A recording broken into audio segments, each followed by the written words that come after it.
At 47, after 23 years of phone calls she mostly made herself and visits she mostly made alone, Maren Stoll drove 6 hours north to clean out her dead mother's lake house in Ely, Minnesota.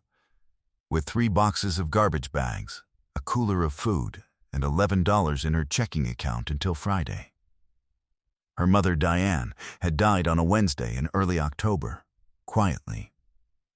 In the small bedroom that faced the lake, and the house she left behind was 2 stories of rotting cedar and failing foundation and 22 years of deferred maintenance that nobody, not Maren's 2 brothers, not anyone else, had been willing to take on. Her brothers had signed the disclaimer forms from their respective cities within 4 days of the death. 4 days. They'd mailed them, not even driven them in. And so the lake house on Shearwater Point passed to Maren for $1 on paper, which was what the county assessor's office called fair value given the tax delinquency and the cost to bring it to code. $1 and everything that came with it. And what came with it? Underneath a loose dockboard on the far end of the old cedar dock, in a place that looked like nothing, like rot, was something her mother had been keeping for 31 years. For Maren, without ever once saying so. If stories like this one find you at the right time, we hope you'll subscribe and let us know in the comments where you're watching from today. It always means something to hear. Her name was Maren Stoll, and she had spent most of her adult life being the one who showed up.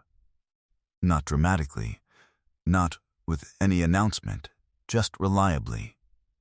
In the way that certain people become reliable so gradually that no one marks the moment it started, least of all the person themselves. She'd driven north for Thanksgiving 8 of the last 12 years. She'd handled the conversation with the doctor when her mother's hip failed. She'd been the one on the phone at 11 at night when the furnace stopped and the temperature was dropping, and her mother didn't know who else to call, which was the truest thing about how things had been arranged. Her brothers were not bad men. She'd thought about this a great deal, especially in the last few years, and she'd come to understand that they were simply people who had found the distance comfortable and had never been given a reason to close it. Her older brother, Rick, had moved to Phoenix in his late 20s for a job and stayed for a life, and the geographic fact of it had become its own kind of permission. He sent birthday cards and called on Christmas, and had not been to Ely in 11 years. Her younger brother, Paul, lived 40 minutes away, which was the detail that had always been hardest to set aside, though she'd tried. He had come to the lake house twice in the last decade that Maren knew of. He had his reasons. She'd stopped asking what they were after the Thanksgiving 3 years ago when she'd driven up alone in a snowstorm and found the porch light on and her mother eating crackers at the kitchen table because she hadn't thought there was any reason to cook. She'd mentioned this to Paul afterward. Not harshly.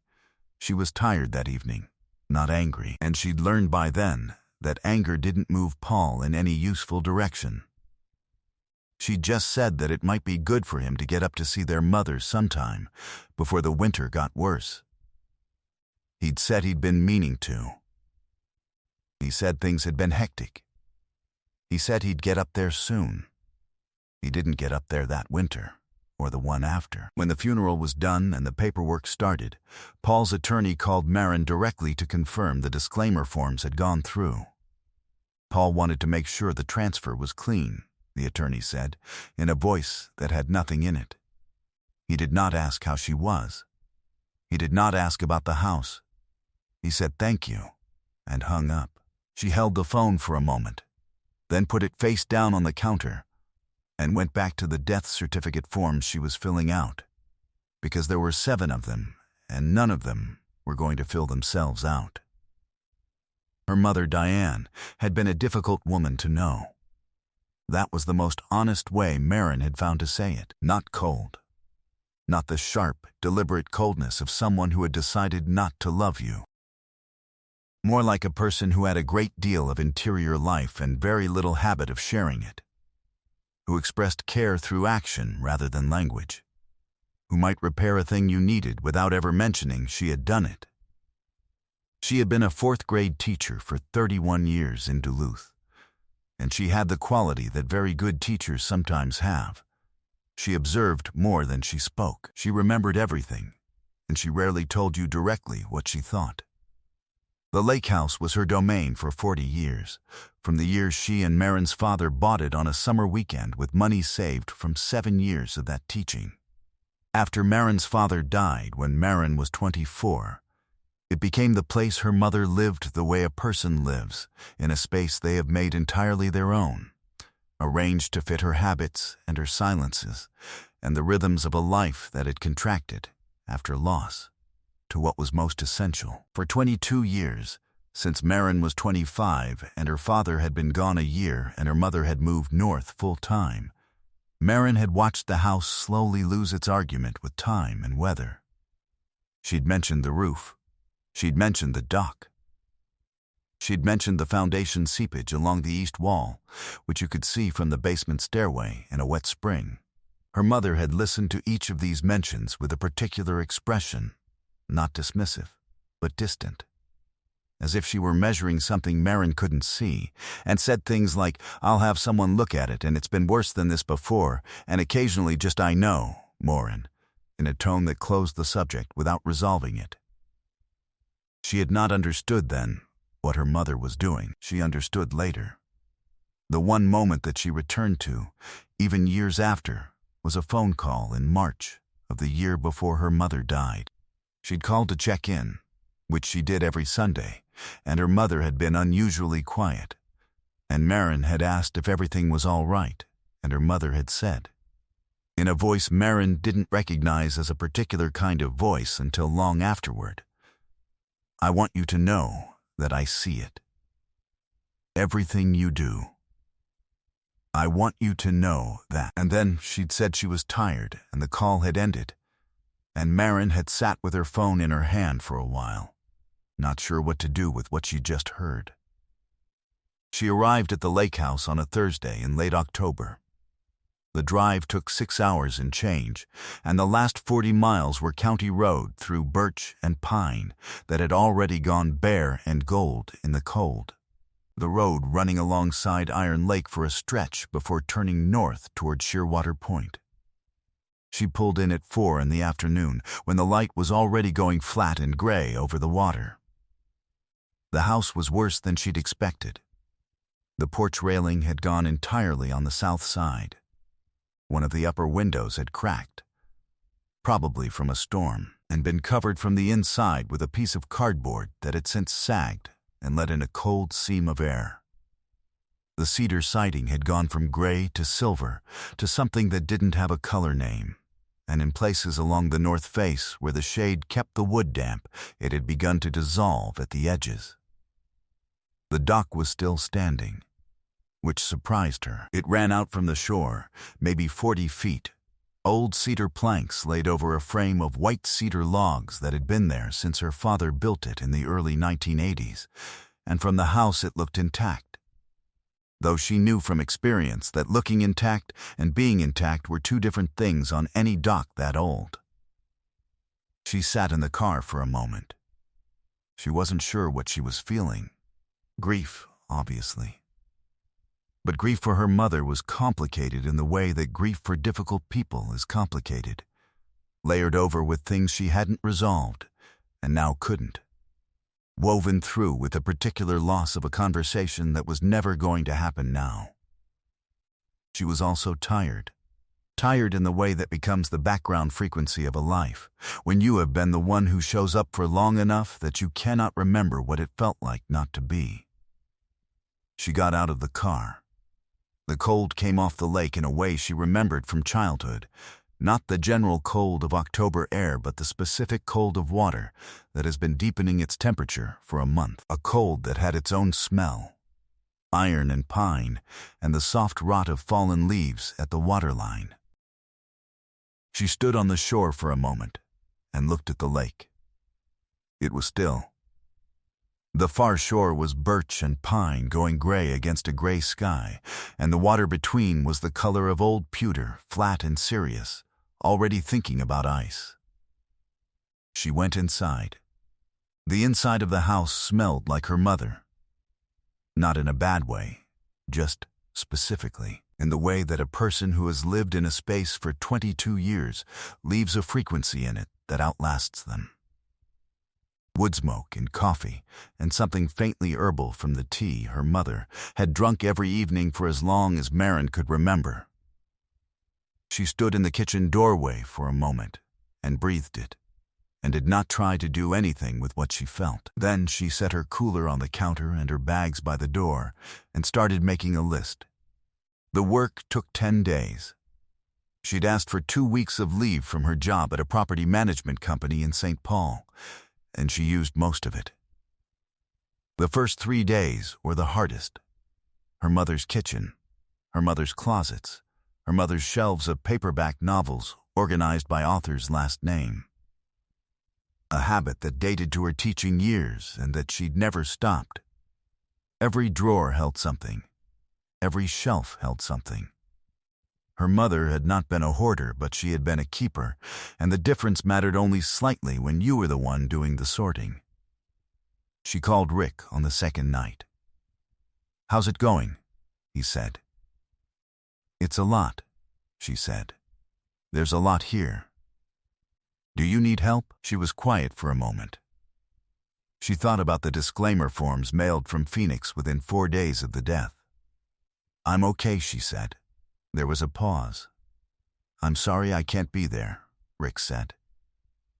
"The timing, I know," she said. "It's fine." It was not fine, exactly, but it was also not something she was going to fix on a phone call on the second night of 10 days, and she knew that. And she was tired. She said goodnight and went back to the kitchen. She'd posted a notice on the county property listings board. Her mother had owned the house outright, but the delinquent taxes needed to be resolved before title could transfer cleanly.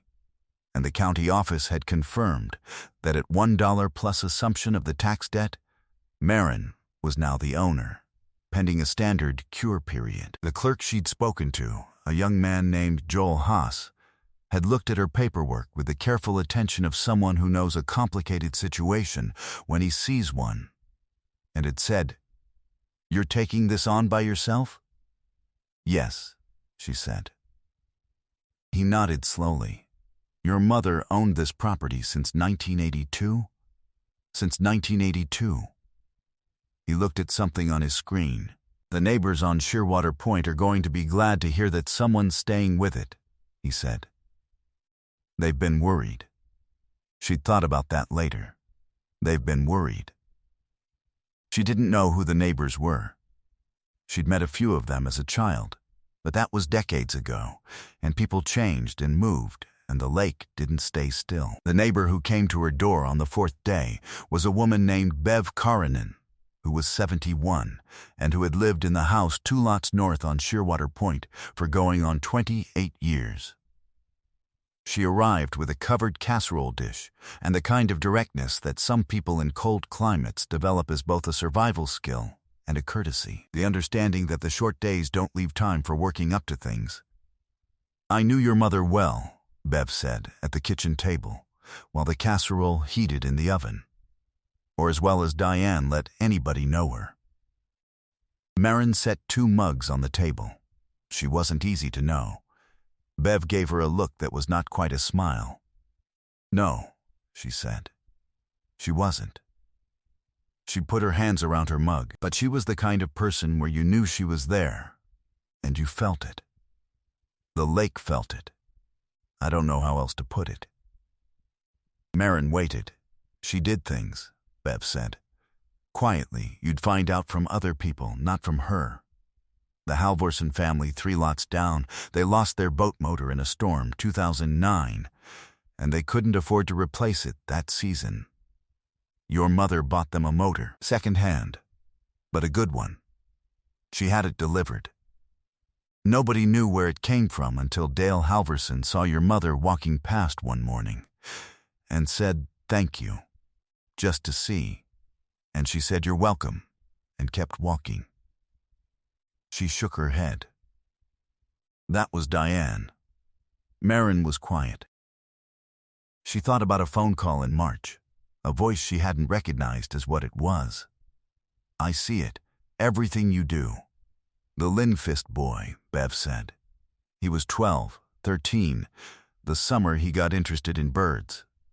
Couldn't afford the good binoculars, the ones that actually worked on water. Your mother left a pair on their porch one morning. A good pair. Zeiss. Not cheap. No note. His mother thought they were from his grandfather for the longest time. She paused. He's a wildlife biologist now, up in Grand Forks. Marin looked at the wall above the kitchen window where her mother had tacked a hand-drawn map of the lake, depths, currents, the location of every osprey nest Diane had noted over 40 years, marked in pencil with dates. She hadn't noticed it until now. "The children at the Ely summer camp," Bev said. "The one for kids from the cities, the nature camp. She donated supplies to them every June. Books, field guides, watercolor sets, that kind of thing. Just left them on the porch of the camp office before anyone arrived. They didn't know who it was for years. The director told me once that they'd started calling their anonymous donor the Lake Lady, because whoever it was always left something that smelled faintly of the water." She looked at Marin. "I didn't tell him." Marin looked at the map on the wall for another moment. 40 years of osprey nests, tracked in pencil, each one dated. Her mother in the early morning with binoculars, watching what was happening on the lake, writing it down because she believed in paying attention to things, because she believed that paying attention was its own kind of care. She was good at watching, Marin said. She was the best, Bev said. She just wasn't always good at letting you know she was doing it. If you're still with this story, and we're glad you are, this is a good time to subscribe, if you haven't yet. Stay with us. What Marin finds on that dock changes everything. She found the loose board on the 7th day. She had been walking the dock the way you walk something you are trying to understand, slowly, putting her weight on each board before trusting it, listening for the sound of a board with no give underneath it versus a board with too much. Most of the dock was solid. The frame had weathered, but held. The white cedar logs Marin's father had set in the early 1980s, proving out the reputation cedar has always had in that part of the country. But near the far end, third board from the end on the east side, there was one that shifted when she stepped on it. Not alarmingly, not dangerously, just a 1/4 inch of give in a direction that didn't match the others. She crouched down and pressed the edges. One corner lifted. She lifted it. Bolted to the underside of the board, from below, with 4 machine screws set into a treated wooden frame, was a green military surplus ammunition box, the kind with a rubber gasket seal on the lid, the kind rated for underwater storage. It had been there long enough that the dock had grown over the bolt head slightly, the wood tightening around them over seasons. Someone had put it there and then let the dock do what docks do, trusting the seal and the bolt and the cedar frame to keep what was inside. She got the box loose with a crescent wrench she found in the shed. She carried it to the shore, sat on the bank in the October cold, and opened it. The rubber seal released with a soft sound, like an exhale. Inside, dry. Everything inside was dry. The first thing she took out was a photo album, spiral bound, the plastic sleeve kind that was made in the 1980s and that nobody makes anymore. On the cover her mother had written, in her distinctive schoolteacher's hand, clear, upright, no flourishes, Marin, just that. Not to Marin, not for Marin, just the name. She opened it. The photographs were of her, not the school portraits, not the family event photographs she knew, not the posed and managed images that marked occasions.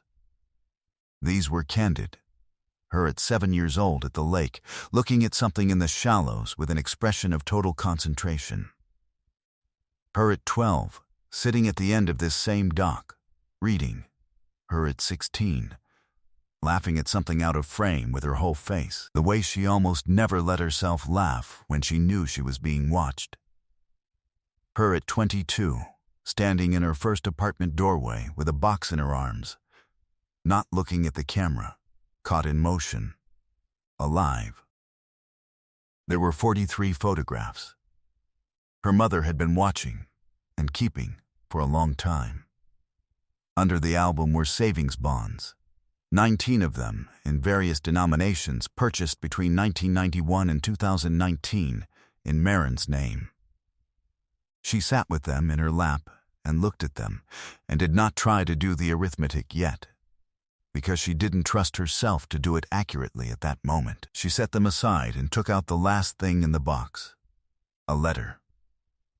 One page written on her mother's school stationery, the kind with her name at the top, Diane Stoll, that she'd had printed when she retired and had used for personal correspondence ever since, because she saw no reason to waste it. It was dated the previous February, 8 months before her mother died. It said, "Marin, I am not good at saying the things that matter to the people who deserve to hear them. I know this about myself and I have not fixed it, which is one of the things I am sorry for. There are others.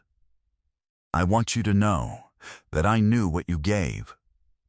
I knew every trip, every phone call, every time you drove 6 hours and didn't complain about it. I knew that your brothers didn't, and I know that wasn't fair to you, and I am sorry for that too. The house is in the condition it is in because I made a decision a long time ago. I let it go, on purpose, so that it would come to you and not to them, and so that it would come to you with more than it looks like it has. There are things about this property that your brothers don't know about and didn't ask about. The dock board is third from the end, east side. Use what's there. Fix the house. Stay, if you can. I should have said more of this when I could. I hope this is enough. Mom?" Marin sat on the bank of Shearwater Point for a long time. The lake was the color of pewter in the October light. A loon called once, somewhere north, and went quiet. She turned back to the album. The photograph of herself at 7. She remembered that day, or she thought she did, which might not be the same thing. She'd found a crayfish in the shallows, under a flat rock near the dock, and she'd crouched over it for what felt like an hour, watching it move. She hadn't known her mother was watching too. That was the thing. She'd thought she was alone with the crayfish and the cold water, and the particular absorption of a child who has found something worth her full attention. But her mother had been standing somewhere behind her with a camera, and she had seen what Marin couldn't see about herself, and she had kept it. She looked at the photograph for a long time. Then she turned to the one at 12, on this same dock. The one at 16, laughing, the one at 22, in the apartment doorway, caught in motion, not performing for anyone. 43 photographs of a daughter being herself, taken by a mother who never said she was looking.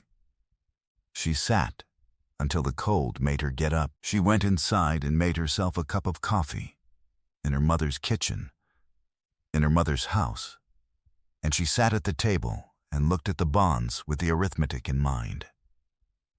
She drove to the county seat the next morning and found a branch of a bank that could assess the bonds. The clerk, a careful young woman named Tess, went through them one by one at a terminal and wrote the figures on a yellow notepad and slid it across the counter.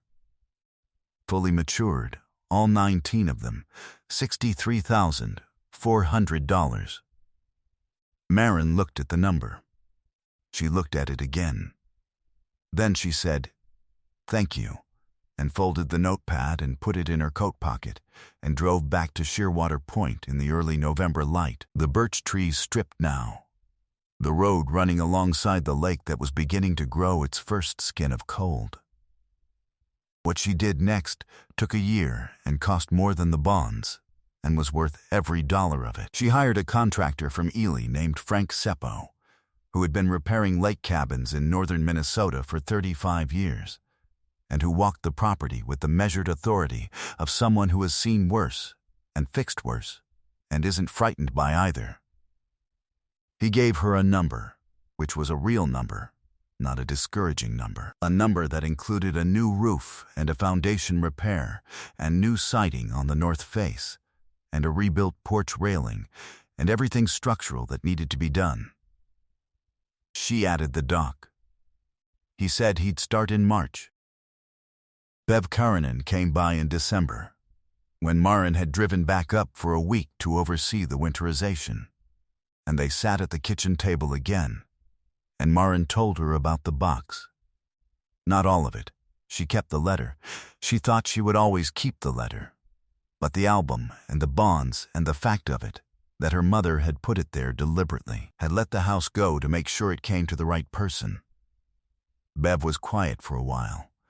She looked out the kitchen window at the lake. She never told you any of that herself, Bev said. It wasn't quite a question. Once, Maren said. On the phone, in March. She said she wanted me to know that she saw it. She paused. I didn't know what she meant until I read the letter. Bev nodded slowly. That sounds like Diane. She was quiet a moment more. I think she loved you in the language she had. It just wasn't always the same language you were speaking. Maren thought about that for a long time after Bev had gone. She thought about it through the winter in St. Paul, and she thought about it in March when Frank Seppo started on the roof, and she thought about it in May when she drove up to see the new cedar siding going on the north face, the color of it light and clean against the dark of the pine, the house beginning to look like itself again, or rather like what it had always been trying to be when the weather let it. Rick called in February. He'd heard from Paul, who had heard from someone at the county office, which was how things moved in small lake communities, without friction or announcement. He said he was glad the house was being taken care of. He said he hoped she wasn't overwhelmed. He said, with the careful phrasing of a man who knows he is in the wrong and is not ready to say so directly, that if there was anything he could do. She was quiet for a moment. I don't need anything, she said. I'm good. She was. She was genuinely good, which surprised her slightly. She had expected to feel more anger and found instead a kind of clarity, the particular lightness that comes when a long thing is finally over and you can see what you were carrying. Rick was who he was. The disclaimer forms came from somewhere in him that she didn't have access to, and probably never would, and she wasn't going to spend her good energy on it. The house was hers. The lake was hers. The loon on the water on October evenings was hers, in the way that things are yours when you stay long enough to deserve them. She moved to Shearwater Point permanently in September, which meant clearing her apartment in St. Paul and finding remote work, which took 2 months and was easier than she'd expected, because her company, as it turned out, didn't need her in the office as much as the office had implied. She kept the photo album on the kitchen shelf, next to the window that faced the lake, where she could see it without looking for it. She kept the letter in the inside pocket of her winter coat, which she wore more often in Ely than she ever had in St. Paul, which felt like an appropriate arrangement. The thing she did, in the end, was simple. She did it in June, the first June she was there full-time, when the Ely Nature Camp opened for its summer session. She drove to the camp office with a car full of supplies, field guides, watercolor sets, a pair of binoculars she'd found at an estate sale, 24 composition notebooks, a set of colored pencils, and a copy of every birding book she'd owned since childhood. She left it on the porch of the camp office, in the early morning, before anyone arrived. No note. She drove home along the lake road with the windows down, and the birch were just fully out. And the light was what that light is in northern Minnesota in early June, gold and long and full of the particular generosity of a northern summer that knows how short it is and gives everything it has because of it. Bev Karenin stopped by that afternoon, as she sometimes did, for coffee. "Someone left supplies on the camp porch again," she said, when she sat down. "First time since your mother stopped." Maren poured coffee. "Is that so?" Bev looked at her for a moment over the rim of her mug. She didn't say anything else about it. Some things belong to the quiet. There are people who make a great deal of noise being good, and there are people who do it without a sound, and the second kind almost never get the credit and almost never want it. And they leave behind a shape in the world that is very hard to describe, but very easy to feel. Diane Stoll left hers on a lake in northern Minnesota in the form of a house that was supposed to be worthless, and a dock that held more than it showed, and 43 photographs of a daughter she had watched from a careful distance for 47 years, and had never quite found the words for. The words were in the box. They had always been in the box. They just needed the right person to lift the right board to find them. Maren Stoll cleaned out her dead mother's lake house and found, under a loose dockboard, $63,000 and a photograph of herself at 7 years old looking at something in the water with the whole of her attention. She kept the photograph. She fixed the house. She stayed. If this story reached you today, we'd be grateful for a subscription. It helps more than you know, and it keeps these stories coming. Share this with someone who needs it. And here is our question for you, and it's one we mean genuinely.